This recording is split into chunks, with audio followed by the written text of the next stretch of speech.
જૂનાગઢ બેઠક પર કોંગ્રેસમાં સમીકરણો બદલાયા છે। ભગવાન બારડના સસ્પેન્શનનો જે ફાયદો લેવા કોંગ્રેસે પ્લાન બદલી શકે છે, આ પ્રકારની સૂત્રો તરફથી માહિતી છે। જૂનાગઢમાં આહિર અથવા કોળી ઉમેદવારને મેદાનમાં ઉતારવાની વ્યૂહરચના ઘડવામાં આવી શકે છે। આહિરમાંથી કોંગ્રેસ જશુ બારડના પુત્ર હિરેન બારડને ઉતારી શકે છે મેદાનમાં। તો યુવા ચહેરો છે હિરેન બારડ, કોંગ્રેસ પ્રદેશ સંગઠનમાં તેઓ મંત્રી છે। કોળીને જો આ ટિકિટ આપવાની થાય તો વિમલ ચુડાસમા કે પૂંજા વંશને પણ મેદાનમાં ઉતારી શકાય છે। જૂનાગઢમાં કોળી આહિર કોમ્બિનેશન ખેલવાના મૂડમાં છે કોંગ્રેસ।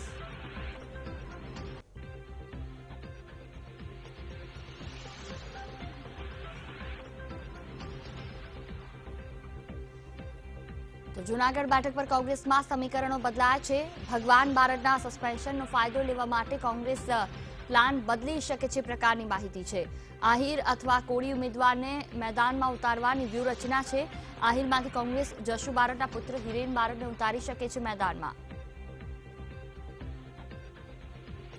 આ વિશે વધુ વાતચીત કરવા માટે સંવાદદાતા જયંતિ ચૌધરી અમારી સાથે જોડાયા છે। જયંતિ, જે રીતે વાત કરવામાં આવે તો જૂનાગઢમાં આહિર અથવા કોળી ઉમેદવારને મેદાનમાં ઉતારાય તે પ્રકારની વ્યૂહરચના છે। આખરે કયા સમીકરણોને આધારે આ જ્ઞાતિઓ પસંદ કરવામાં આવી છે અને તેના ઉમેદવાર રાખવામાં આવશે?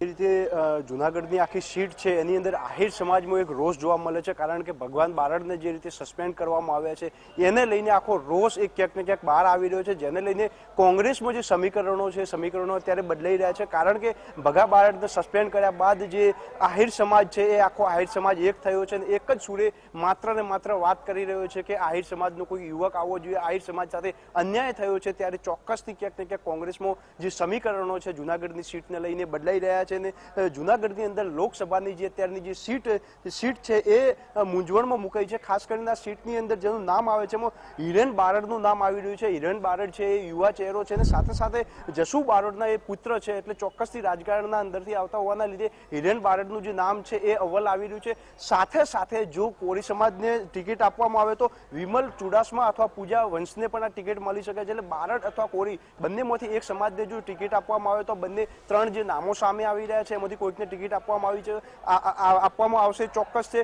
આ સમીકરણો પાછળનું સૌથી મહત્વનું જે ગણિત છે એ તરાજા સીટ પરથી ભગવાન બારડને જે રીતે સસ્પેન્ડ કરવામાં આવે છે અને આજે જે હાઈકોર્ટમાં ગયા હતા, હાઈકોર્ટમાં પણ એમના એક ઝટકો પડ્યો છે, જેને લઈને આ જૂનાગઢની સીટને બિલકુલ એમ છે અને આજ સાંજ સુધીમાં આ કોઈક ને કોઈકના નામ જાહેર થાય એવી ચોક્કસ સંભાવનાઓ છે। બિલકુલ, તમામ જાણકારી બદલ આભાર જયંતિ। તો આખરે જે પ્રકારના સમીકરણો છે તેમાં ખાસ કરીને કોળી અને આહિર બંને જ્ઞાતિમાંથી કોઈ ઉમેદવારને ઉતાર